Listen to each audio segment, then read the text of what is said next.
Patna block स्तरीय 77तम साधारणतंत्र दिवस पालित। पाटना केउंझर जिला पाटना ब्लॉक मुख्यालय स्टाडियम रे आज 77तम ब्लॉक स्तरीय साधारणतंत्र दिवस पालित हो जायछि।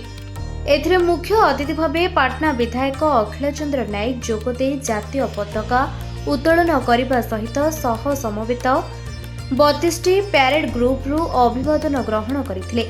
एही कार्यक्रम रे पाटना विधायक अखिल चंद्र नायक, पाटना ब्लॉक अध्यक्षा वीणापाणी नायक, पाटना वीडीओ मानस कुमार दंडपाट, पाटना तहसीलदार अश्विनी कुमार नायक, गोष्ठी शिक्षा अधिकारी पूर्णचंद्र अमात, पाटना पंचायतर सरपंच विनती बानरा, पाटना थाना अधिकारी किरण प्रसाद साहू, पाटना अग्निशम अधिकारी गौरव Hembrom, Patna range officer ranger बनबिहारी सरदार, पाटना समाजसेवी अजय कुमार दास प्रमुख मंचासीन रहिथिले।